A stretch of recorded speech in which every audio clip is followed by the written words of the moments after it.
Assalamualaikum warahmatullahi wabarakatuh. Selamat pagi dan salam sejahtera bagi kita semua.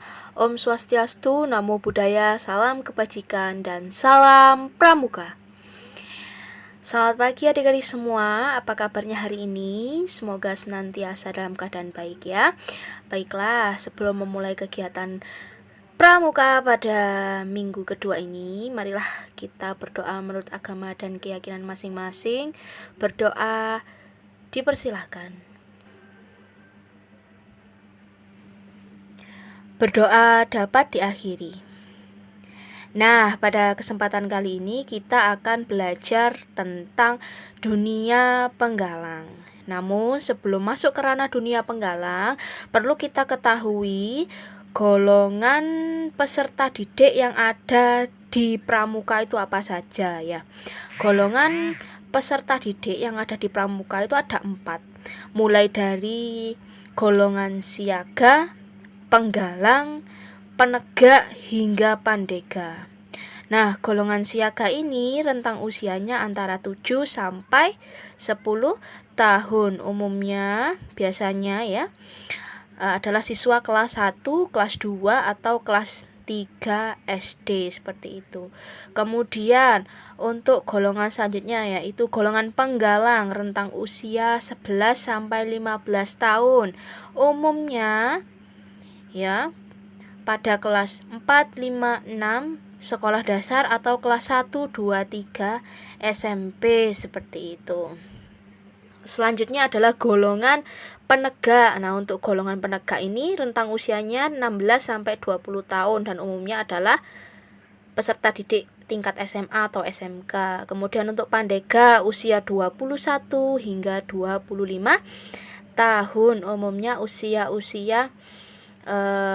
seorang yang berkuliah seperti itu ya, menempuh jenjang pendidikan di perguruan tinggi seperti itu.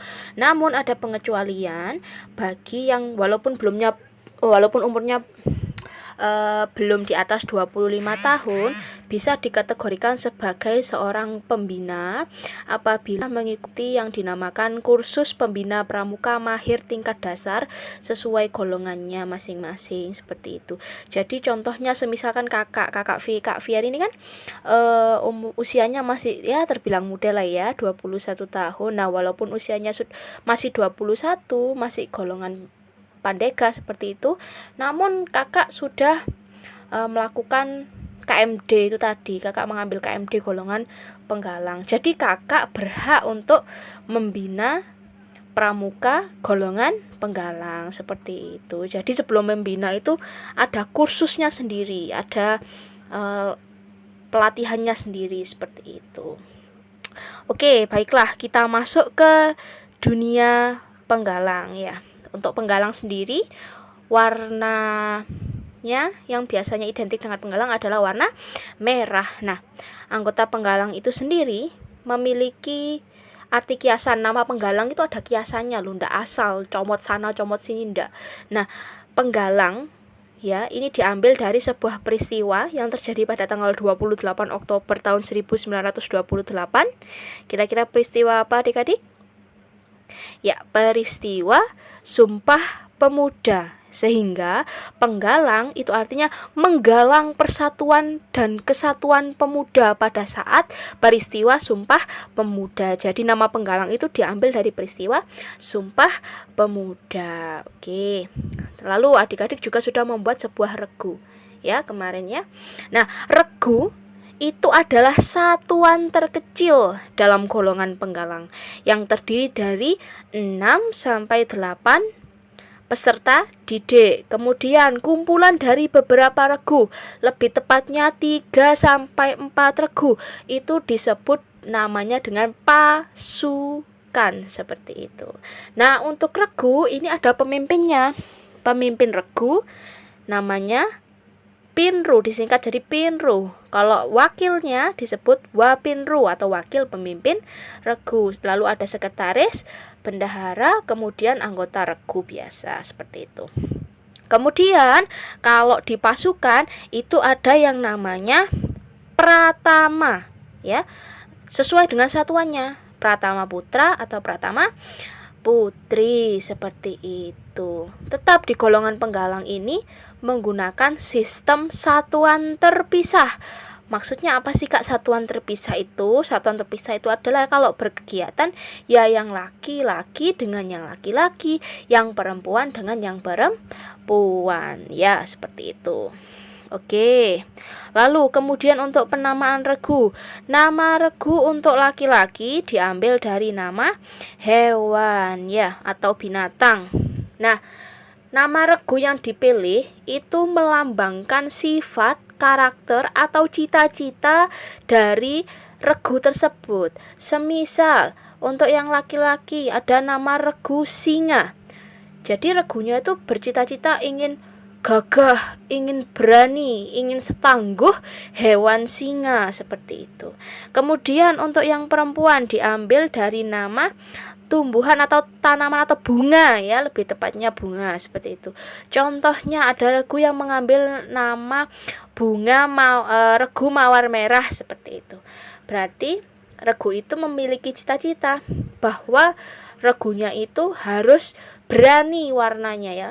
Warnanya merah berarti berani, seperti itu. Kemudian mawar merah juga ada durinya, berarti walaupun perempuan tetap bisa menjaga atau melindungi diri ya, seperti itu. Itu ada kiasannya. Nah, kemudian dalam melakukan kegiatan kepramukaan, anggota pramuka penggalang itu harus menaati yang namanya kode kehormatan.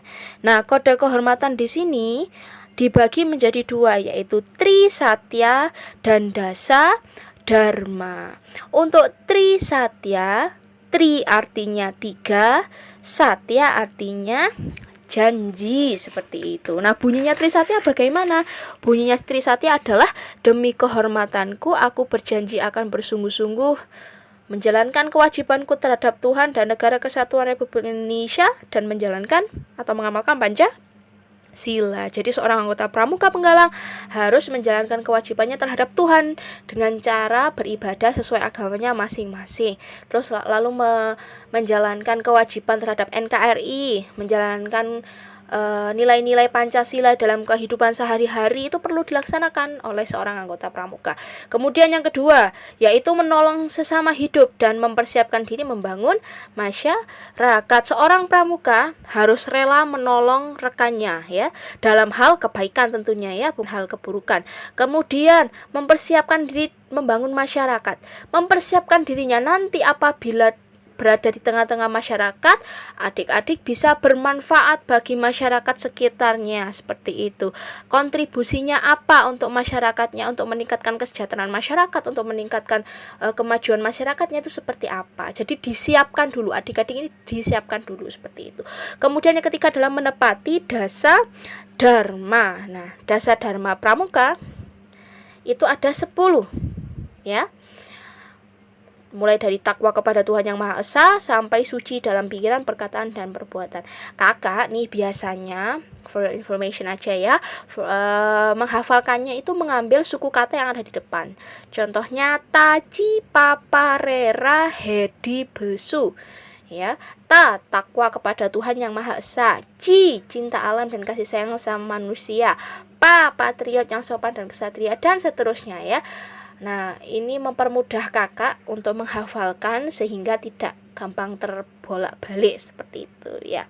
Nah, pada saat latihan anggota pramuka biasanya latihan mingguan seperti itu biasanya harus ada upacara pembukaan latihan dan upacara penutupan latihan. Nah, bentuk upacaranya, bentuk barisan pada saat upacara bagi golongan penggalang ini adalah berbentuk angkare atau seperti letter U ya, seperti huruf U ya. Berbeda dengan siaga. Kalau adik-adik waktu siaga dulu kelas 1, 2, 3 SD, dulu upacaranya berbentuk lingkaran. Ini ada filosofinya. Kalau lingkaran itu semua konsentrasinya, kegiatan kepramukaannya dan sebagainya itu berfokus pada pembinanya, yaitu pembinanya siaga disebut yanda bunda, seperti itu. Kemudian kalau penggalang letter U atau berbentuk angkare, karena sudah memiliki pemikiran yang mulai bisa terbuka ya, bisa melakukan kegiatan sendiri, tentu masih dengan arahan dan apa? Dan pengawasan orang dewasa, yaitu pembina, seperti itu. Nah, kemudian dalam golongan penggalang, seorang penggalang itu harus menempuh yang namanya syarat kecakapan umum dan syarat kecakapan khusus. Menempuh syarat kecakapan umum tentunya untuk mendapatkan TKU atau tanda kecakapan umum. Nah, tanda kecakapan umum di penggalang ini ada 3 tingkatan. Yang pertama ada tingkatan ramu, kalau sudah diramu, kemudian rakit, kemudian terap, seperti itu. Ada filosofinya, ya. Seorang penggalang itu meramu dulu, ya, ide-idenya dan sebagainya. Kemudian dirakit, ide-idenya menjadi suatu konsep produk atau suatu bentuk kegiatan, seperti itu. Kemudian diterapkan di masyarakat, diterapkan dalam kehidupan sehari-hari, itu filosofinya. Kemudian setelah sambil menempuh SKU juga harus menempuh SKK atau syarat kecakapan khusus. Nah, syarat kecakapan khusus ini nanti akan mendapatkan TKK, ya, kalau sudah menempuh. TKK itu singkatan dari tanda kecakapan khusus. Nah, tingkatannya ada 3, yaitu yang pertama purwa. Kalau purwa ini berbentuk lingkaran dengan garis tepi atau bordiran di pinggirnya itu warna merah, ya. Kenapa kok warna merah? Karena penggalang identik dengan warna merah. Kemudian madya, tingkat madya itu berbentuk persegi, ya. Tingkat yang di tengah itu madya. Kemudian yang utama, yang sudah mahir, itu bentuknya segi 5, seperti itu. Nah, adik-adik, untuk SKU, untuk TKU-nya, ya, maaf. Untuk TKU ramu, rakit, terap itu dipasang pada lengan baju sebelah kiri, lengan seragam pramuka sebelah kiri. Dan untuk TKK itu dipasang melingkar di lengan baju sebelah kanan, melingkari tanda Kuarda Jatim, itu yang tulisannya Jawa Timur itu. Kemudian apabila seorang anggota pramuka sudah mengisi lengkap, sudah menjadi penggalang terap, kemudian sudah memenuhi persyaratan memiliki beberapa TKK purwa, madya, dan utama, nanti seorang penggalang akan bisa mengajukan tanda penghargaan yang disebut penggalang Garuda. Nah, penggalang Garuda ini adalah bentuk penghargaan tertinggi dari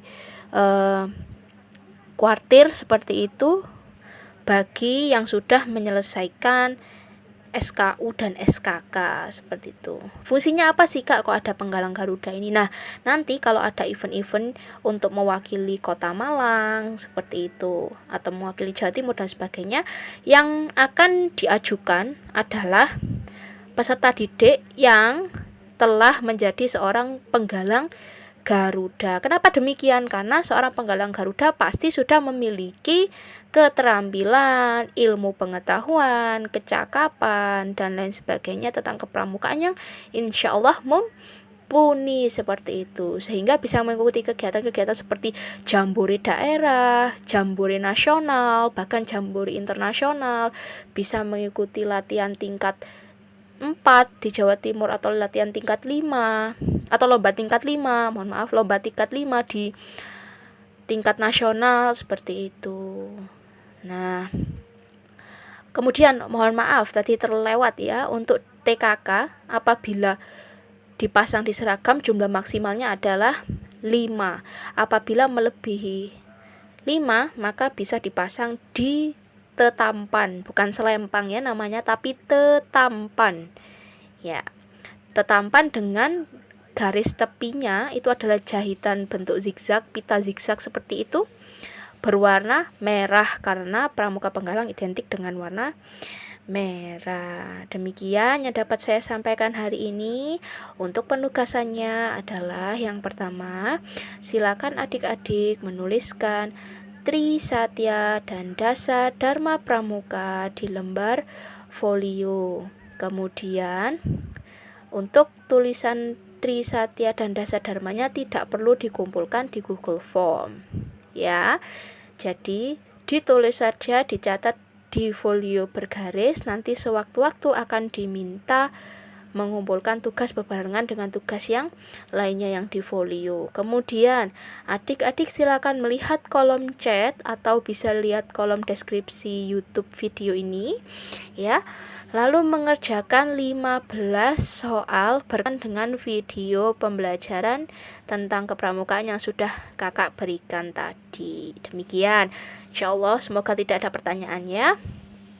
Oke, terima kasih. Stay safe, stay healthy. Semoga pandemi ini lekas berlalu sehingga kita bisa berkegiatan dan beraktivitas normal kembali.